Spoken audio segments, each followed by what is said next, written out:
All right. So. Who spoke last month? Jana. Jana did. Which is, I guess, in some ways continuing this trend of large igneous provinces, but I'm going to take it from a very different time frame, and really just staying in the Phanerozoic. This was part of Chung's, which is an ex-PhD student here now. It was his PhD, and he sort of shot himself in the foot and wanted to, as part of his PhD, he wanted to look at the duration of large igneous provinces and what that meant in terms of whether it was affecting climate and biotic crises. And so this talk is really him, and he compiled every single known age for every single Phanerozoic large igneous province. Bit of a gargantuan effort, and that was with Fred and Renaud as well. So this was a couple of years ago now, but this paper is finally just in review with Earth Science reviews as we speak. Why is this not moving? Shoot. Really, if I have a laser pointer, it doesn't work. All right.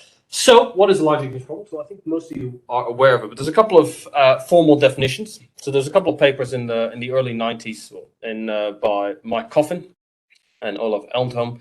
And they've been sort of, I guess, changed a little bit over the years. But broadly, it's the criteria you've got on the right.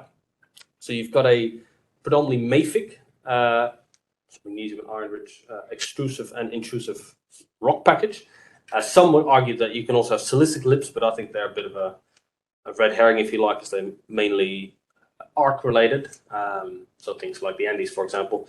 I think they're a bit of a very different process. They've got a very large area and a very large volume of over 100,000 square and cubic kilometers, and generally high magma flux rate, which normally means you've got a duration of less than 1 to 5 million years. So again, very different to, say, the Mid-Atlantic Ridge, which got a much longer duration and much lower magma flux.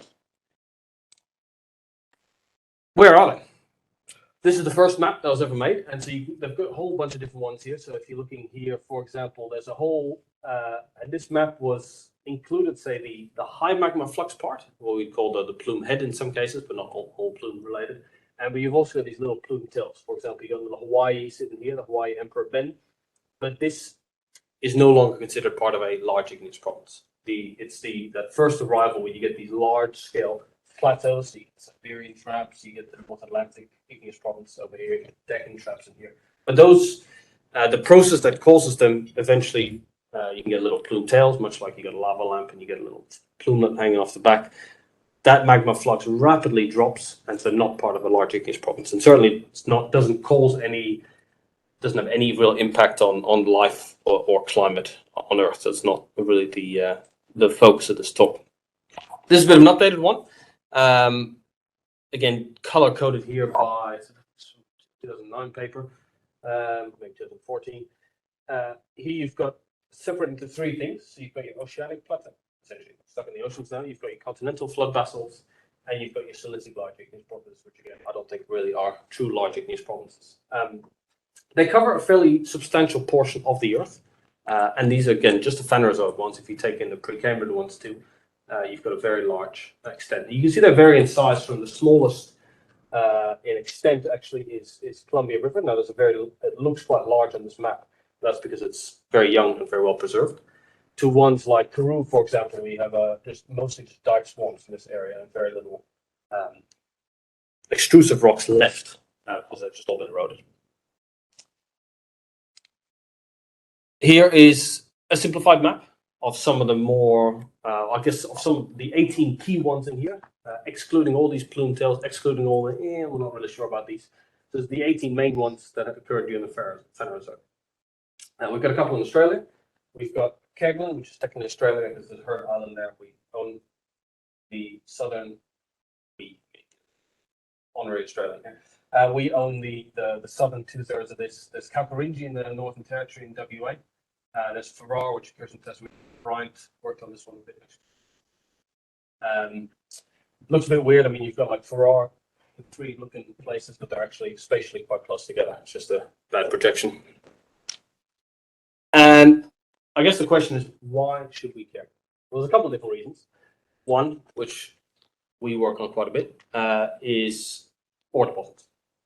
So they are, when you have they're products of high mantle melting high melting in the mantle, and that gets your nickel, your copper, your PGE out of that mantle. And if you can have some sort of interaction with the continental crust, you get your nickel, copper, PGE deposits. So it's as a direct product of those.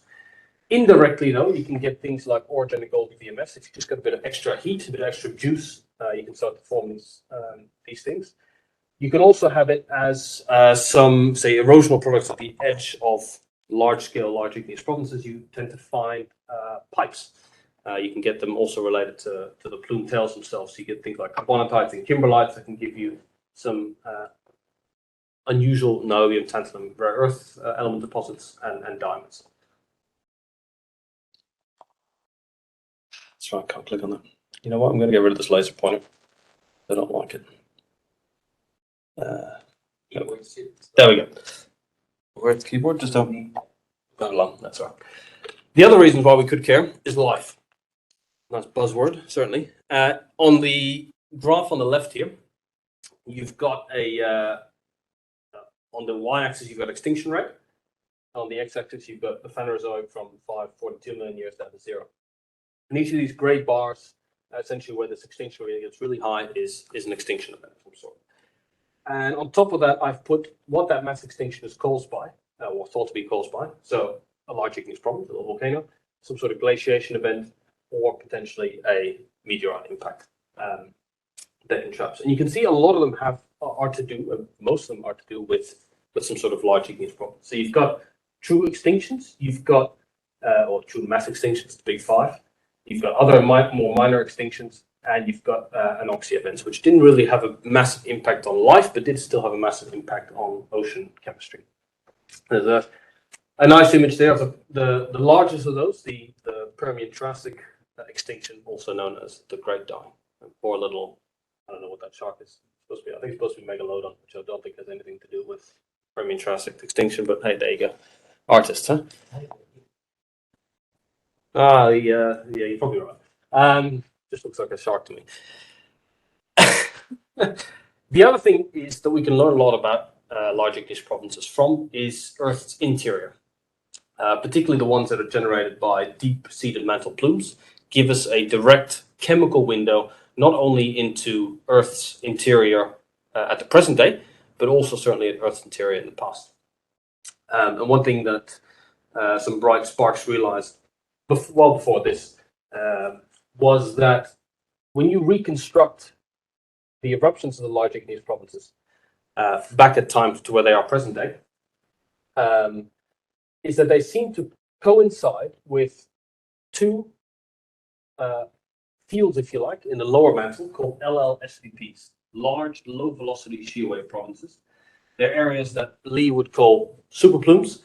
I don't particularly like that term, but they're essentially areas of what most people interpret as slab graveyard. So bits where subducted slabs have gone down. They're essentially cold, I say cold in inverted commas, cold bits of crust that are laying on the core mantle boundary. And at the edge of these cold to hot transition, you've got a convection cell that can form just because you've got a thermal incompatibility between the two. And that's why these large igneous provinces seem to be at the edges of these LLSVPs rather than in the center of them.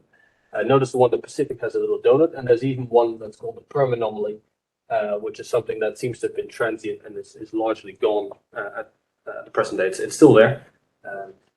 And really, every single Phanerozoic large igneous province, maybe with the exception of Farrar and Tara, and the question is, are they really large igneous provinces? Sits at the edge of those. Oh, and sorry, I was going to say Columbia River sitting off the edge there.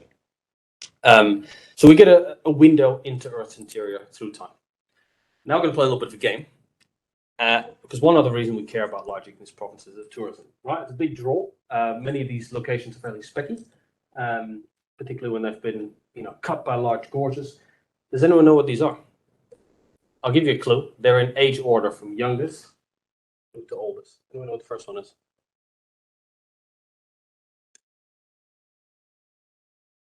Yana? It's close. No, it's close to your partner's home. Okay. Columbia River. Next one. That's tricky. Does anyone know any of the others? Just by looking at it. Giant causeway, decking traps is on the right of that. Very good. Is that the Central Atlantic Mountain Province? Which one? Like Greenland one, isn't it? This one? Middle Road? No. No. No. That's Karoo. Yeah, that's Karoo. Very good. That's Drakensberg in South Africa. Yeah. That's Central Atlantic, Atlantic Province.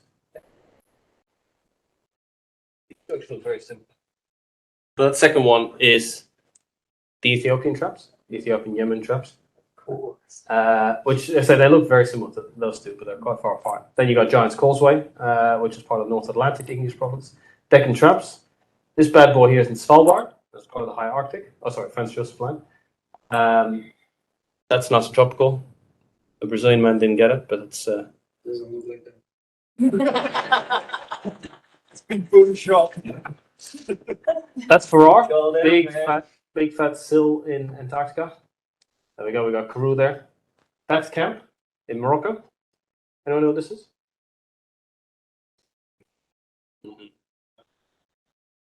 It is cold and relatively high latitudes, but not that high. Siberia. That's in Russia. Wanted to do some field work there, but I don't think it's going to happen at the moment. And that's Amation. So there's even a little Buddhist temple right at the top of Mount. It's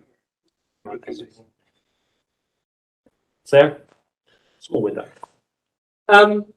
Now, one of the things we need to be able to kind of resolve these problems is some sort of temporal control, right?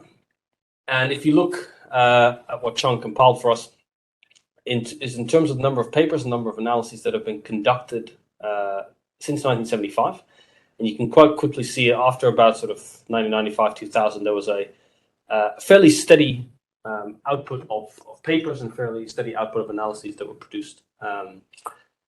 And one of the reasons that we sort of, you sort of undertook this challenge was to update what had previously been known. The last real update on large igneous provinces was in 2003. You can see in here. In 2003, and so there really was very little. Well, there's still a substantial amount of data published, but we've more than quadrupled the amount of data. And I guess one of the things that we by compiling all this data is you have to ask yourself the question: what makes a good age? Right? If you compile everything together, you're getting a picture that is not necessarily realistic of what really happened. So we sort of came up with a few criteria. Well, we took a few criteria to try and take each of these data points that were in that database and filter them by robust versus non-robust. So generally speaking, they were either done by argon-argon or uranium-lead.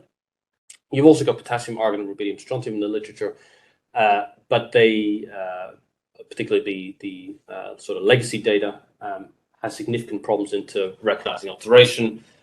You lack internal checks. For example, potassium argon is often done on a single sample and it goes, yep, that's an H, but there's no multiple aliquots of that sample to check for consistency. Recently, I mean, we're getting in situ rubidium, strontium, lutetium, hafnium, samarium, neodymium data, but generally they're not very precise. So for things, particularly in the Phanerozoic, they don't really give us any further insight on what's going on. There's sometimes problems, particularly with argon-argon, but also with uranium-lead on reference materials. The quality of the uranium-lead spikes when you're doing TIMS analyses. A big one here is coherence. So, you get people publish ages with enormous MSWDs. And, yep, that's an age, guys, and really isn't. In things like TUFs or in when you're doing high quality ID TIMS, you can get anti and xenocrysts forming in those. So you got to remove those. Lots of different things. So I guess one of the ones that is probably the only one that's a little bit controversial here is high precision. And that's not necessarily a measure of accuracy, but it's a measure of what can high precision analysis tell us that low precision analysis mask. And when we filtered all this data for all these large igneous problems, you get about 4/5 of the analyses that were done by argon-argon. But in terms of the argon-argon data, you can see after filtering it all, you're rejecting about 3/4. Right? There's lots of crap out there. The uranium-lead, much less so. Right? There's still some bogus analysis out there. And in the end of the day, when you so I guess boil down to it, is you're only left with about 30% of the data. I can't remember how many thousands of analyses, almost 3,000 analyses. You're only left with about 30% of those that we consider meaningful in terms of informing some sort of a real temporal process, a good age, a robust age. And so you can quite quickly see that actually uranium lead almost approaches the amount of argon data when you just look at it after filtering. Just a brief little aside is we all work on minerals, but people in the past, particularly with argon, used to do a lot of whole rock or ground mass. I remember Fred telling us a story about his PhD supervisor would literally, shovel a rock with dirt and hop straight into the machine and let's get an age, boys. And that really wasn't the right approach. And particularly one of the main minerals that we date with large igneous provinces, particularly when you've got basalts, the only thing you can date is something like plagioclase. But when you sort your rock out and you go through various gravity and magnetic separation techniques, you get something that looks like this. And you painstakingly have to pick 10, 20, maybe even 50 milligrams of this stuff.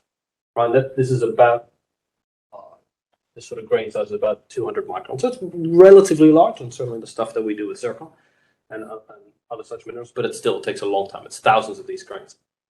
And sometimes the salt is really nice. Certainly the stuff I did for my PhD with Bunbury basalt was 95% good grains. In this case, you can see there's really not that many grains. So plagioclase very quickly turns to sericite at relatively low temperatures. And that essentially draws in a massive amount of potassium from the surrounding waters. And so when you date this, you get a nice edge most of the time, but you're really dating that alteration event. Also, a very useful property when you're dating, say, mineralization. But in this case, we wanted to know that crystallization of those original rocks. These things, if you haven't seen them before, are argon-argon plateau ages. Each of these little steps, if you like, are little times when you take your laser and you essentially heat it up a little bit more. And every time you heat it up, more argon gas is released. And you can turn each of that step into some sort of apparent age. And depending on the amount of argon gases released, essentially the entire duration, that defines the width of one of those bars. And if enough of these steps are congruent with each other, you can call that a plateau, right? It forms a little physical plateau. People argue how much of a plateau do you need to form? Does it need to be 100%? Does it need to be 70%, 50%? It's an arbitrary number, but the more the better. But most people would sort of hedge their bets and say, well, either 50% or 70% is kind of the cutoff, right? Anything less than that is really, really shaky data. But I've got two little examples here of ground mass versus hornblende and ground mass versus plagioclase in two samples that we've done over the years. And two different outcomes. If you imagine, you never had this on the right here, and you only had the ground mass age. You'd say that is a relatively nice age, almost 78 million years. Happy days. Here you're looking at 127 million years. Great. Well done, guys. But we've also did the mineral separates for it. And yes, you get a nice age, but this is certainly well outside of uncertainty. You're looking at almost 5 million years older here, and here you're looking at almost 13 million years younger. Why? What happened here? Well, with ground mass, you can't see through it. It's opaque. So when you're picking it, you can't see if there's anything hiding in there. So things like this, there can be some sort of cryptic alteration, if you like, that you cannot visually inspect in your sample that you can see when you're picking something, well, maybe not so much from hornblende, but certainly a plagioclase, right? It needs to be transparent like this, not cloudy like that. The other thing you can have is you can have excess amounts of argon. So when there's always, like you have common lead, you can have common argon if you like. You have argon that's incorporated in that crystal that is not the product of radiogenic decay. And that can artificially elevate your age. Again, these are probably not two of the best ages. You can see there's a little bit of wiggle, but it's statistically robust. But you're looking at those sort of quality control checks. And for that reason, it's far easier to trust minerals than it is to trust ground mass whole rocks. Sometimes there's no option, but say for this compilation, because we're dealing with such large data volumes, let's stick with only the most robust stuff there is, just because we can, right? We're not dealing with a small data set here. All right, let me go through a couple of them. I'll just highlight some of the, I guess, salient points for some of these. I won't go through them in massive amounts of detail, but some of the fun bits in there. So the first one I've got here is Calcarinci, which is close to home. There are not a lot of good ages. So each of these plots, by the way, have a map for where the hell we are. We've got a compilation of all the unfiltered ages, a compilation of the filtered ages that we have left with, and then a look at these filtered ages and maybe if they're related to some sort of extinction event or some sort of other climatic crisis, and a bit of a picture of what it looks like.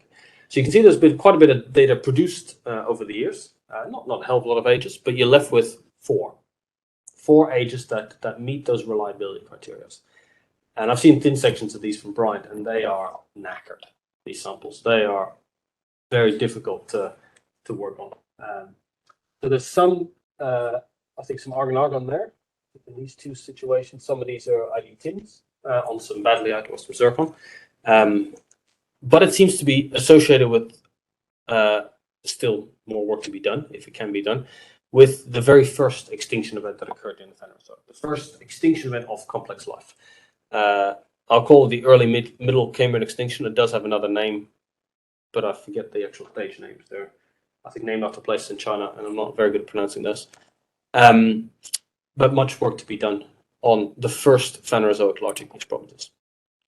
Here's one I would have loved to have done some field work on, but it's in Russia, and I think I'll have difficulty. This is called the Yakut-Vilui large igneous provinces. It sits, we used to be thought that it was part of the Siberian traps, which is just next to it. This one's a bit more unusual because it sits within a large rift basin. So the mechanism of exactly how this formed is a bit debated.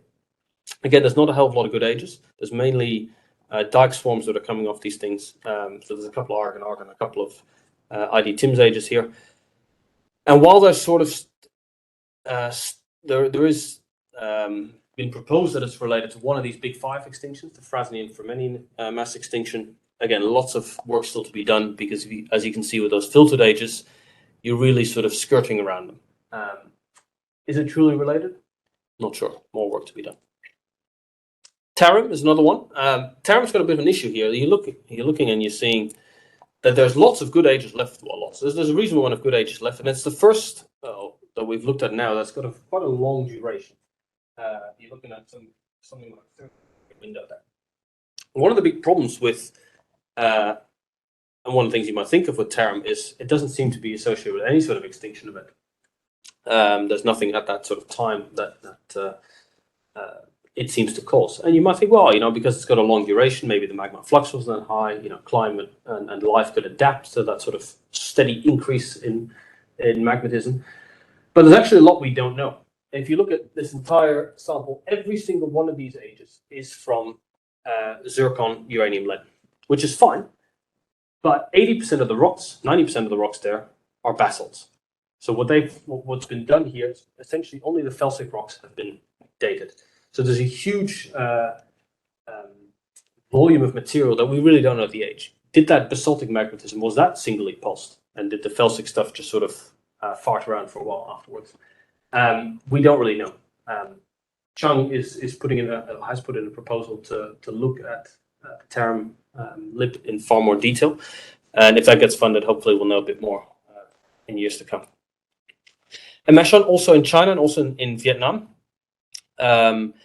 is quite well dated. And here again, you've got a hell of a lot of zircons. All the pink stuff is ID-TIMS. I'd say the vast majority of that will be zircon. There'll be a couple of badliites in there. There's a couple of little argon ones right in the middle. And again, all the green stuff here is basalt outcrop. You can see this little yellow stuff is a bit of rhyolite in there. But most of it's from various intrusions, various dikes that are going through it. But there seems to be, at least from the available data, a very clear link to the end Guadalupean mass extinction at about 260 million years. Now, what I guess this study makes you realize too is that there doesn't seem to be a large window of time before mass extinction. There can be quite a bit of magnetism. At this point, you've already ramped up the magma flux so high, you've killed everything off. And this is sort of the stuff that is already death note. other stuff doesn't need to die as much afterwards.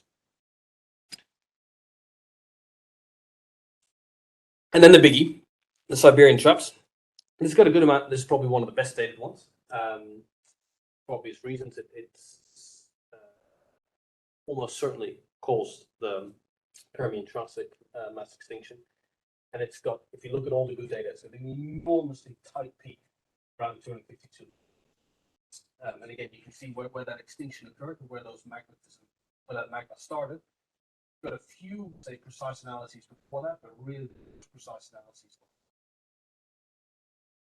So very similar to the Ignatian large igneous province. And part of the reason why people think the Siberian was so deadly is because it erupted through these organic rich sedimentary beds. So you not only get that a little bit of CO2, a little bit of sulfur dioxide that's sitting inside your mantle derived melt, if you like, but you're hooking up all these organic rich beds, which then transform into CO2 and SO2. And that's the real stuff that seems to be the killer. And certainly what we see is that the vast majority of mass extinctions, or the ones we think we know about, are caused by continental large igneous provinces. We're not sure, but I think there's a big role to play there for what they erupt through. So if they're erupting in the oceans, where it's just normal basaltic crust, if you like, that doesn't really have as much CO2, that you're really looking for those volatiles to be the main drivers of extinction events. All right. Let me just go through the Triassic and Jurassic next. And what you quickly notice here is there's not many. There's only 3, in fact. And that's got a geodynamic implication to it. Why are there only 3 large igneous provinces in this time window? And as you'll see, way more in the Cretaceous for a time period that's quite a bit long. So there's 3 of those. There's Camp, the Central Atlantic magmatic province, Karoo, and Farrar. And these 2 were once thought to be one and the same. They're temporally very close to each other, but they're not quite the same. So Camp is another one of the big 5 killers, and again, you see the same sort of trend that you see with a bit of magmatism, just a little bit of magmatism beforehand, but again, at the very beginning, is you get that extinction event. Same sort of thing as Siberian, same sort of thing as Camp, and Camp formed all across the Atlantic. So this is a reconstruction sort of at 200 million years ago. So you find it in southern Europe. You find it across the eastern seaboard of North America, along northwest Africa, and in South America, mostly in Brazil here. So it's very extensive. Certainly by area, it's one of the largest ones. Not the largest, but it's in the top 5, and a big killer, certainly of life at the time. Karoo, there's not much left of it. Lots of sills, lots of dikes. There's a nice sill sitting right on top of that package here. You saw a nice picture of Drakensberg, I think, earlier on.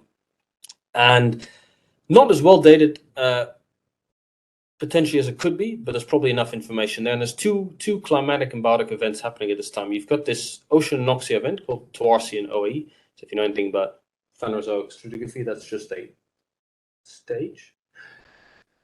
I'll have to look at the model there. But you've also got this marine extinction events, and they're very close to each other, but they seem to coalesce again with the start of this main extinction event. There's also a small little tiny bit in Antarctica that was sitting right next to South Africa at this point. If you look at Farrar, on the other hand, occurred almost at the same time. It sits mostly in, say, the different part, mostly in sort of far eastern to western Antarctica. But that seems to be associated more with that peak in magmatism seems to just post-date these 2 events. And you could only really see that when you've got that really high resolution geochron. So people were wondering, I'd be very interested to look at, say, the volatile content between the 2 of them, between Farrar and Karoo, to see if there's actually any physical difference in say, CO2 or sulfur dioxide. I mentioned before, in the Cretaceous, you've got a lot of them happening, and part of the thought process behind that is you've got massive amounts of subduction at the breakup or causing the breakup of Pangaea. That puts a hell of a lot of slabs down into the slab graveyard, and that generates a hell of a lot of buoyancy at the core mantle boundary, and that's what arises shortly after towards large igneous provinces. So from Bruno's home, Paranha and Tendeca, quite a large one, mostly say in Brazil. There's a little bit in Western Africa, Southwestern Africa. Doesn't seem to be associated with any main extinction event. Most of the say, the really high resolution stuff. There's something called a Valentinian event. Right, doesn't have the word extinction in either. Doesn't seem to be associated with anything special. Why? Not really sure. Is the short answer. Kerguelen, which so Chung did part of his PhD on, is the second largest large igneous province in the Phanerozoic.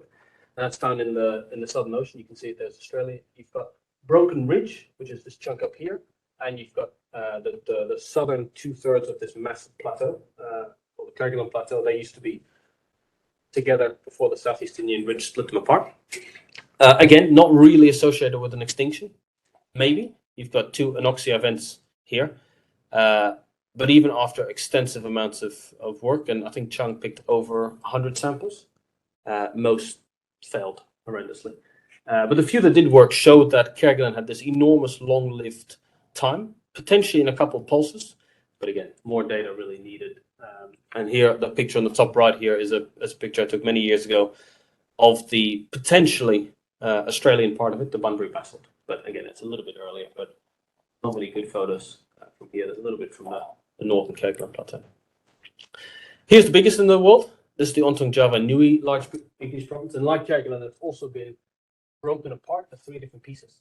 There's a bit that's now smashing into New Zealand. There's a bit off the northwest coast in the Pacific.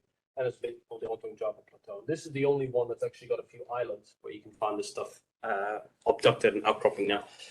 But despite being the largest, it's incredibly difficult to date.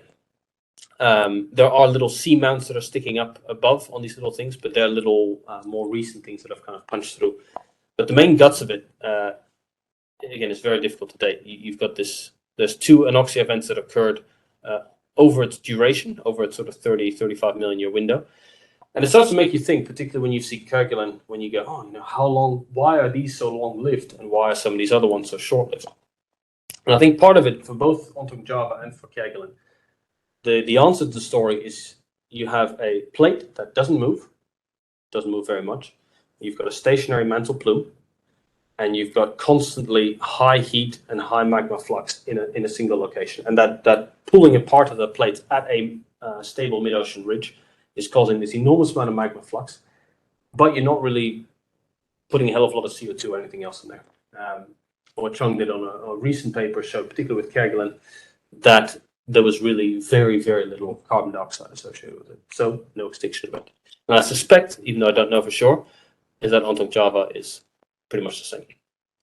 The high Arctic, possibly the main culprit for these 2 anoxia events. But again, we don't really know. You can see it erupted really in 2 main pulses with a little bit of stuff in the middle. Looks kind of similar in some ways to Kerguelen. And that erupted right across the Arctic rim here. So you can find stuff in Franz Josef Land, Svalbard, in northern Greenland, and across some of the northern islands in Canada, and even in parts of Russia here. Unusual event, and as you can imagine, quite inhospitable and quite difficult to get samples from.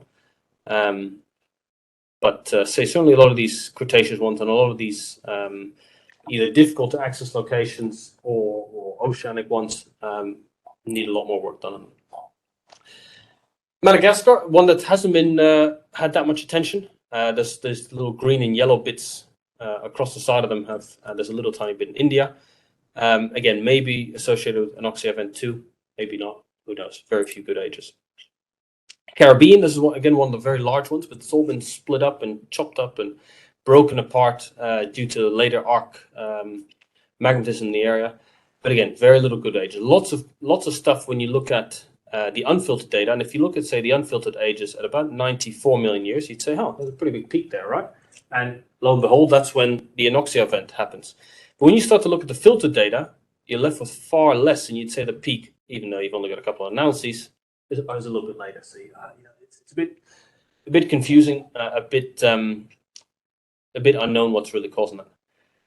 Here's one of the biggest, or it's not the biggest necessarily, but one of the the most famous ones are the Deccan traps, and you can again like the Siberian traps, they've got an enormous peak that seems to coincide with when the extinction event happened. Although I'd argue there's stuff happening beforehand that Camp and Siberia didn't have. So it makes you wonder, did that really cause the extinction? You know what else was happening at this time? Chicxulub was coming in. And some bright sparks last year looked at the CO2 contents of Deccan, and it's actually got an order of magnitude less CO2 and less sulfur dioxide than Camp and the Siberian traps. My preferred theory then is that while Deccan added a little bit of volatiles to the atmosphere, it was really Chicxulub and that impact, and that happened right smack bang where that end Cretaceous mass extinction is. That was really the driver for the end Cretaceous mass extinction, and ultimately the proliferation of of mammals and then eventually human beings into the Cenozoic. So despite the looming fear of impacts, they were quite useful for our own evolution. And then again, after in the Cenozoic, there really weren't that many large igneous problems left. So again, beautiful Giant's Causeway, Ethiopian traps, and Columbia River. The North Atlantic again is probably one of the most studied ones, particularly because it occurs in the British Isles, and you got lots of British geologists clambering at a chance to go to the Giant's Causeway. It's relatively long-lived, maybe a couple of pulses. It seems to have traveled from the oldest ages in West Greenland to some sort of younger ages. So I guess a bit weird. It's the oldest ages in the British Isles and West Greenland, then a bit younger in here, and it seems to be the main plume now for Iceland. And Iceland is, I guess, in some ways a modern day example of what Kerguelen and what Ontum Java were like, that you've got this interaction of a plume and a mid-Atlantic ridge. The biggest difference is that mid-Atlantic ridge is moving rapidly westwards, whereas the plume is staying in the same spot. So in about, 5 or 10 million years, Iceland's going to be dead, like in terms of volcanic activity, because the ridge will have moved apart. And then there's some evidence that shows that when you have, when the plate spreading center moves, the plume will try to keep up with it, but at some point it just has to give up and start punching through a new hole. And you get much smaller amounts because you got much thicker crust to go through. Ethiopia, Yemen, again, there's quite a bit of stuff done. Probably Yemen is not exactly on the top of my fieldwork bucket list. It's got a few political problems, but it's one of the other things is in terms of the incompleteness of the large igneous province record, is that political instability in a couple of regions. So Madagascar, Yemen has got some issues there. Seems to be associated with some sort of global cooling event, but it's a relatively small large igneous province, but relatively well preserved. And the youngest of these, very, very well preserved, and one of the few where you can get a very detailed record of the magma flux through time, is in the northwestern US, the Columbia River flood basalts.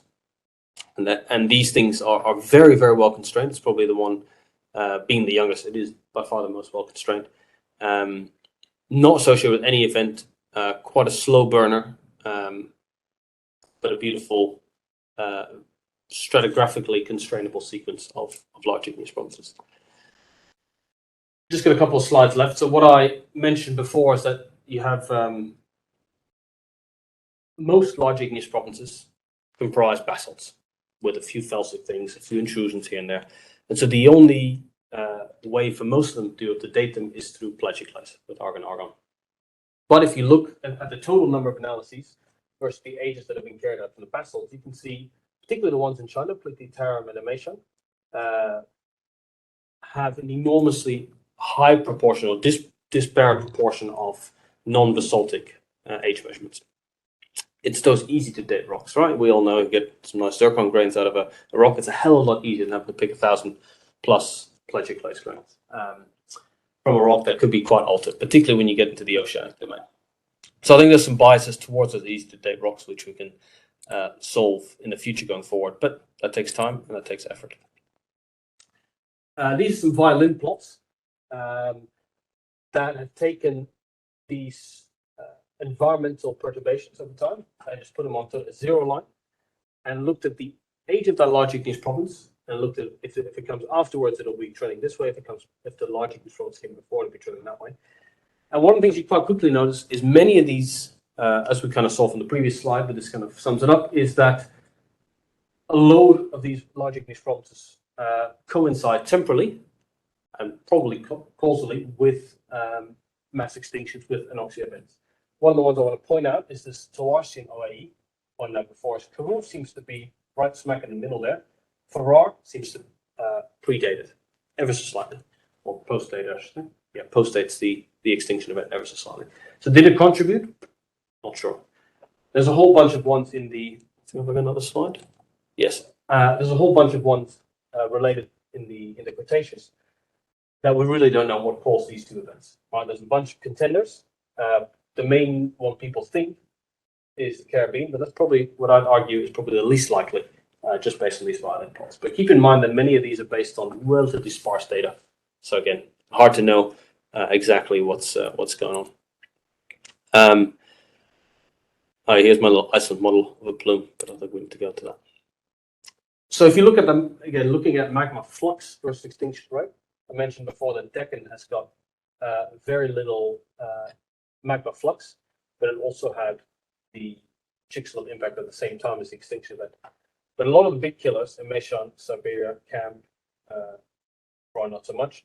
These three in particular had huge fluxes of magma and very, very large extinction events at the time. So there seems to be direct, in this you might think, there seems to be direct correlation of magma flux versus extinction. I think, yes. I think I've plotted that a different way. Is looking at the duration of volcanism versus the extinction rate.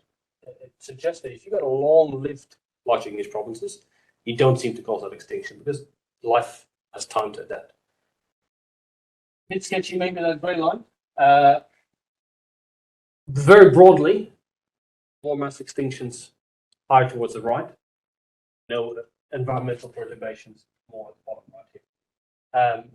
But ultimately, it's these bad boys here that are going to be the drivers of that. So particularly those continental libs that are going through it are the ones that drive. And if you look at CO2 emissions in particular, you can really see quite clearly that Siberian, Emeshan, and Central Atlantic, which had very large extinction rates, had much more CO2 coming out of them than, for example, like Deccan, and even Kerguelen had a reasonable amount. But Deccan's a bit of an unusual one, again, because Chicxulub's happening at the same time. But that's just the total volume of CO2. When you convert that to its emission rate, you can see that even more stark contrast. Right, Kerguelen is a very slow burner, and that's why there was nothing really associated with it. That is pretty much all I've got. A couple of conclusions up there, but ultimately there's still lots of work to be done in this realm. Somebody should pay me to do it.